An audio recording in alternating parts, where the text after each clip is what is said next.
Hello friends, welcome to my channel Edufile. आज की इस वीडियो में हम लोग Maxwell equations in terms of electromagnetic potential, जिसको आप लोग स्केलर एंड वेक्टर पोटेंशियल कह सकते हैं, इसके बारे में डिटेल में डिस्कस करने वाले हैं। साथ ही साथ हम लोग इसका फुल डेरिवेशन भी करेंगे। तो जैसा कि हम लोग मैक्सवेल इक्वेशन पढ़ चुके हैं प्रीवियस वीडियोज में, 4 तरीके के होते हैं मैक्सवेल इक्वेशंस, आपके सामने ये लिखे हुए हैं। अब देखिए, सबसे पहले हम लोग यहाँ पे इलेक्ट्रोमैग्नेटिक पोटेंशियल को समझने वाले हैं, तभी तो हम इसका डेरिवेशन कर पाएंगे। तो इलेक्ट्रोमैग्नेटिक पोटेंशियल 2 तरीके का होता है, एक स्केलर एक वेक्टर पोटेंशियल। तो चलिए समझते हैं इलेक्ट्रोमैग्नेटिक पोटेंशियल। तो इसके लिए हमें मैक्सवेल इक्वेशन का ही सहारा लेना पड़ेगा। तो यहाँ पे जो हम सेकंड मैक्सवेल इक्वेशन है, del dot B is equal to 0, इसको हम लोग कहते हैं गॉस लॉ ऑफ मैग्नेटिज्म। ये मैग्नेटिज्म का एक लॉ है। ये हमें क्या बताता है, देखिए जब डॉट लगा होता है, डेल के साथ में, डेल के बाद डॉट लगा होता है, तो उसको हम डाइवर्जेंस कहते हैं। तो ये हमें बताता है कि डाइवर्जेंस जो होता है मैग्नेटिक फील्ड का, वो 0 होता है। डाइवर्जेंस का मतलब क्या, जितनी लाइन मैग्नेटिक फील्ड की निकल रही है उतनी अंदर जा रही है, तो डाइवर्जेंस क्या हो गया, 0।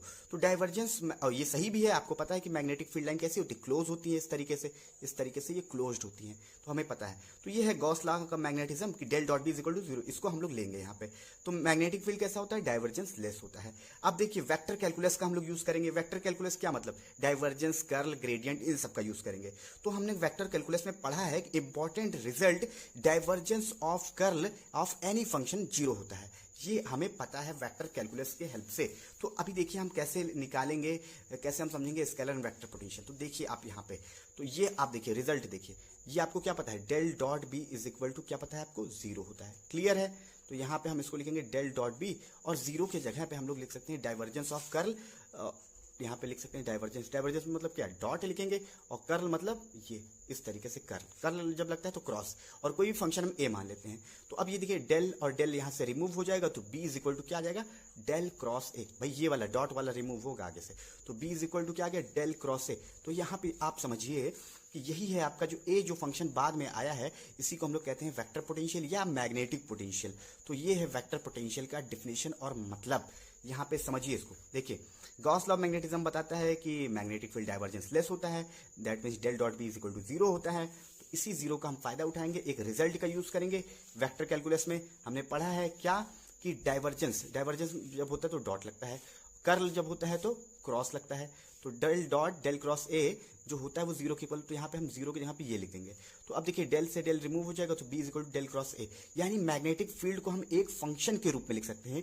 मतलब अगर हम उसके साथ क्रॉस कर दे तो एक फंक्शन के रूप में हम मैग्नेटिक फील्ड को लिख सकते हैं। इसीलिए हम ए को वेक्टर पोटेंशियल या फिर मैग्नेटिक पोटेंशियल कहते हैं। तो इसीलिए हम मैग्नेटिक पोटेंशियल या फिर वेक्टर पोटेंशियल कहते हैं इसको, क्योंकि हम इसके हेल्प से मैग्नेटिक फील्ड को लिख सकते हैं। एक फंक्शन के हेल्प से हम मैग्नेटिक फील्ड को लिख सकते हैं। तो ये आप समझिए यहाँ पे, ये इंपॉर्टेंस है वेक्टर पोटेंशियल या फिर इसको हम मैग्नेटिक पोटेंशियल कहते हैं। तो ये हम समझ चुके हैं। अब ये मैग्नेटिक पोटेंशियल जो ए है हमारा, ये B equal to del cross A कैसे आया आपको पता चल गया।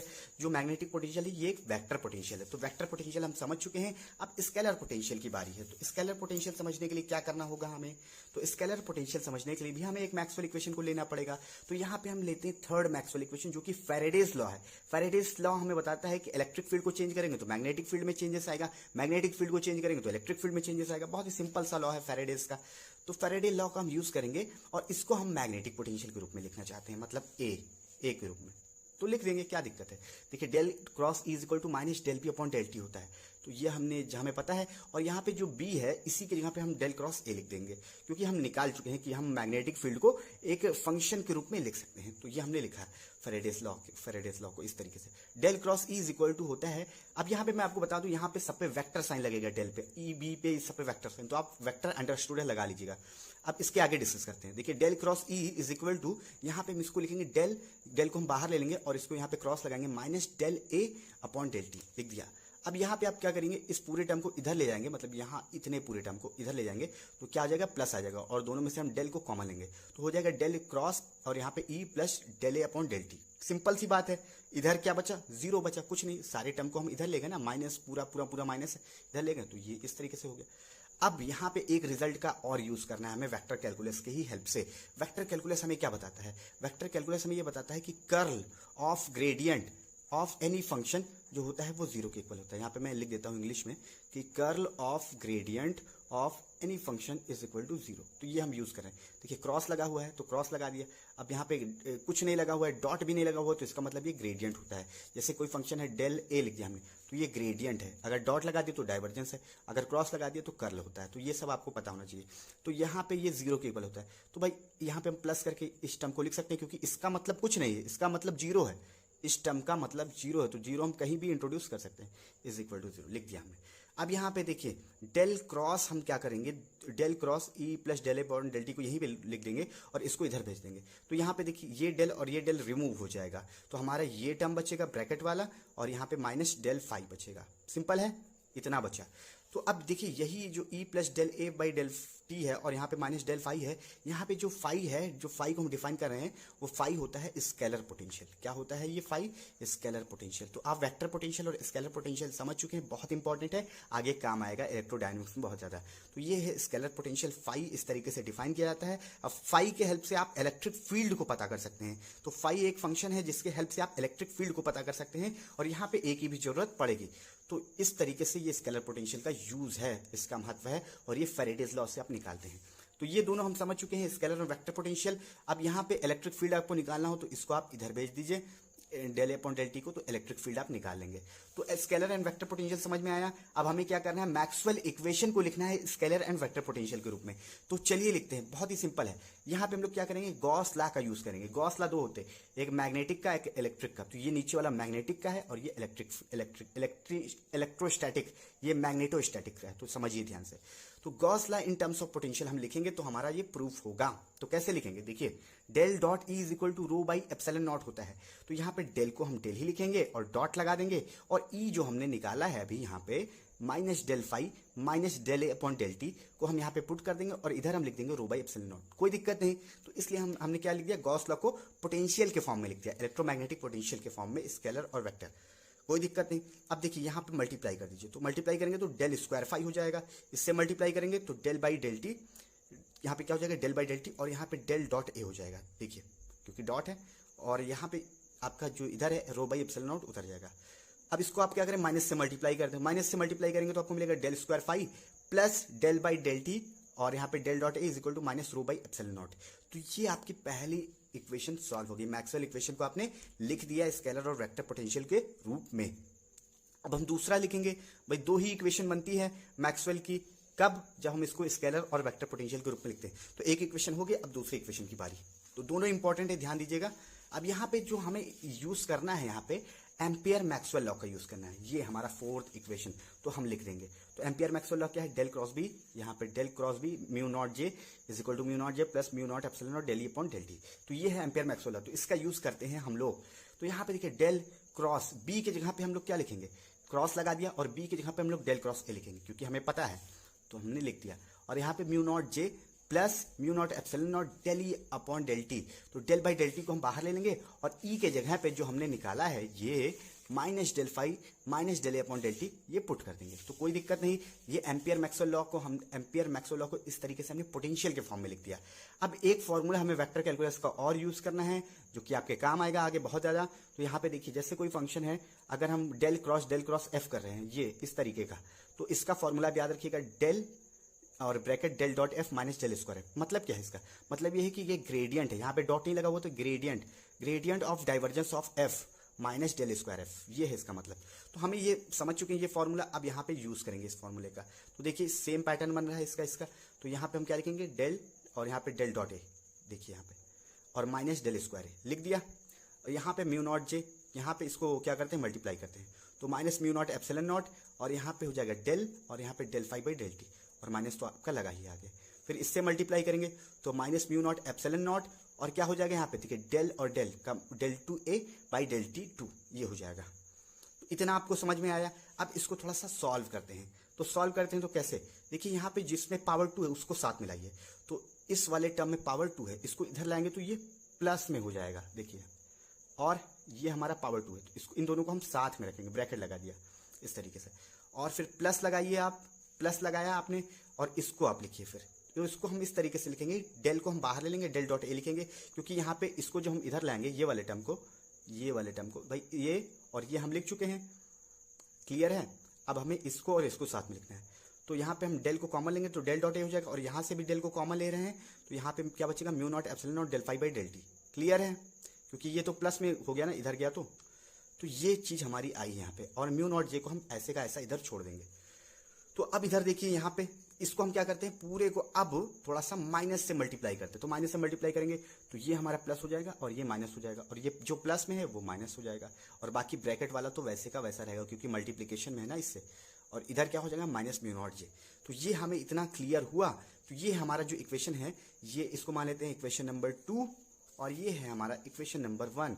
यही है आपका result Maxwell equation in terms of electromagnetic potential. लेकिन अभी यहां तक आपको नहीं समझना, अभी आपको और सारी चीजें समझनी है जो कि आपके आगे कोर्सेस में काम आएंगे, और इंपॉर्टेंट भी, आप उसको लिख भी सकते हैं। तो यहां पे मैं आपको बताना चाहूंगा कि del dot A plus mu naught epsilon naught del phi by del T, ये जो है ये होता है 0 के इक्वल। क्यों होता है अभी मैं आपको बताता हूं। और ये होता क्या है, ये होता है लॉरेंस कंडीशन या लॉरेंस गॉस कंडीशन भी कहते हैं, लॉरेंस गॉस कंडीशन या लॉरेंस कंडीशन भी कहते हैं। ये कंडीशन हम यूज करेंगे और इसको हम 0 के इक्वल लिख देंगे। अभी ये होता क्या मैं आपको बताऊंगा, पहले इस कंडीशन का यूज करते हैं। तो लिख देते हैं भाई थोड़ा सा सॉल्व करके, del square A minus mu naught epsilon naught del two A upon del T square. तो जब ये पूरा 0 के इक्वल हो गया तो इसका तो खत्म टर्म इज इक्वल टू क्या बचा, माइनस म्यू नॉट जे। तो ये हमारा आया है अल्टीमेट रिजल्ट, क्योंकि ये टर्म जो है लॉरेंस कंडीशन के हेल्प से 0 हो गया।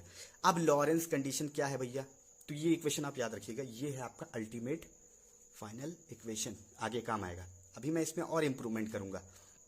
तो सबसे पहले लॉरेंस कंडीशन समझते हैं। देखिए यहां पे आपने समझा है कि मैग्नेटिक फील्ड को हम लोग डेल क्रॉस ए के रूप में लिख सकते हैं, यानी कि ए जो वेक्टर पोटेंशियल होता है उसका हम लोग क्या लेते हैं, कर्ल लेते हैं। कर्ल उसका जो होता है स्पेसिफिक होता है, डिफाइंड होता है, वेल डिफाइंड होता है। लेकिन क्या इसका डाइवर्जेंस वेल डिफाइंड होता है, क्या इसका डाइवर्जेंस वेल डिफाइंड होता है, तो आंसर है नो। इसका डाइवर्जेंस जो होता है वो वेल डिफाइंड नहीं होता है। तो इसीलिए लॉरेंस ने एक कंडीशन लगा दी। देखिए यहाँ पे डाइवर्जेंस आ रहा है भाई, डेल डॉट ए, किसका डाइवर्जेंस, ए का डाइवर्जेंस। तो ए का डाइवर्जेंस जो है वेल डिफाइंड नहीं, कर्ल तो वेल डिफाइंड है, डाइवर्जेंस वेल डिफाइंड नहीं। तो इसीलिए लॉरेंस ने एक कंडीशन बताया कि भैया आप इसको फिक्स कर दीजिए। तो फिक्स कर दीजिए मतलब इस पूरे को आप 0 के इक्वल लिख सकते हैं, इन पूरे टर्म्स को। तो ये आपका कंडीशन फिक्स हो जाएगा। तो इसीलिए क्योंकि हमारा स्पेसिफिक नहीं है, क्या स्पेसिफिक नहीं है, इसका डाइवर्जेंस। तो इसलिए हम इसको क्या लिखेंगे, del dot A plus mu naught epsilon naught del phi point del T is equal to 0। यही होता है लॉरेंस कंडीशन, यूज किया तो यहाँ पे ये इक्वेशन आया है। ये है हमारा Maxwell equation in term of electromagnetic potential का सेकंड इक्वेशन। फर्स्ट इक्वेशन को भी इंप्रूव कर देते हैं थोड़ा सा। फर्स्ट इक्वेशन में देखिए यहाँ पे डेल डॉट ए है, तो डेल डॉट ए में हमें लॉरेंस कंडीशन अप्लाई करनी ही पड़ेगी। लॉरेंस कंडीशन क्या होता है मैंने आपको बता ही दिया। तो इसमें क्या हो जाएगा, इसको इधर भेज दीजिए, तो minus mu naught epsilon naught del phi upon del T, ये आपको रखना पड़ेगा यहाँ पे। तो चलिए रख देते हैं, तो हो जाएगा डेल स्क्वायर फाई प्लस यहाँ पे डेल बाई डेल टी, और यहाँ पे क्या बचा, minus mu naught epsilon naught. देखिए minus mu naught epsilon naught को आप 1/c² लिख सकते हैं, ये हमें पता है, ये फॉर्मूला हमें पता है कि c² जो होता है 1/म्यू नॉट एप्सिलॉन नॉट, आपने पढ़ा है तो कोई दिक्कत की बात नहीं है। चलिए लिख ही देते हैं, c² इज इक्वल टू क्या होता है 1/म्यू नॉट एप्सिलॉन नॉट, ये पढ़ा है हमने क्लास 12th में ही। तो चलिए लिख देते हैं यहाँ पे देख सकते हैं आप। तो 1/c² क्या हो जाएगा, 1/c² हो जाएगा म्यू नॉट एप्सिलॉन नॉट। तो यहाँ पे म्यू नॉट एप्सिलॉन नॉट के यहाँ पे हम क्या लिखेंगे 1/c²। तो 1/c² को आगे लिख दिया हमने, ठीक है। लेकिन माइनस है तो माइनस भी लगाना पड़ेगा, माइनस लगा दिया गया। तो ये लिख दिया हमने, और del phi by del T लिखेंगे तो del two phi upon del T square हो जाएगा is equal to minus rho by epsilon naught. Clear है भैया। तो देखिए del square phi minus 1/c² del two phi upon del T square is equal to minus rho by epsilon naught. ये है हमारा ultimate equation, Maxwell equation in term of electromagnetic potential का first equation, Maxwell equation in term of electromagnetic potential का second equation by applying the Lorenz condition. तो Lorenz condition apply करने के बाद में, लेकिन अभी आपको एक चीज और समझना पड़ेगा। क्या, देखिए अब हमें समझना पड़ेगा डीएलेम्बर्टियन ऑपरेटर, ये भी हम यूज करेंगे क्योंकि आने वाली वीडियोस में हम लोग डिस्कस करेंगे इसके बारे में। तो डेल स्क्वायर जो होता है वो किसके इक्वल होता है, वो होता है del square minus 1/c² del square by del T square. तो इसको शॉर्ट में लिख सकते हैं हम, तो इसको शॉर्ट में लिखेंगे तो हमारा जो ये, आप यहां तक एग्जाम में लिख देंगे तब भी सही है, लेकिन इसको हम शॉर्ट में लिखेंगे। तो ये है डीएलेम्बर्टियन ऑपरेटर, डीएलेम्बर्टियन ऑपरेटर बल्कि डेल होता है, ये तो स्क्वायर है इसका।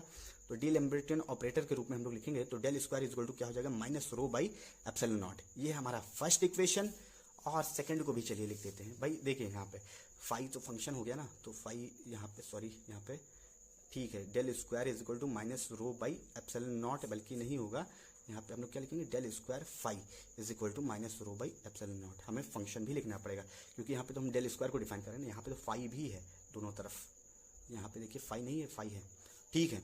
तो ये हमारा फर्स्ट हो गया, और सेकंड जो होगा वो हो जाएगा डेल स्क्वायर, क्या हो जाएगा, ये देखिए यहाँ पे भी म्यू नॉट एप्सिलॉन नॉट है, तो 1/c स्क्वायर लिख सकते हैं, 1/c स्क्वायर लिख सकते हैं। तो इसी तरीके से ये भी डिफाइन होगा, तो इसको लिखेंगे del square A is equal to क्या हो जाएगा, माइनस म्यू नॉट जे।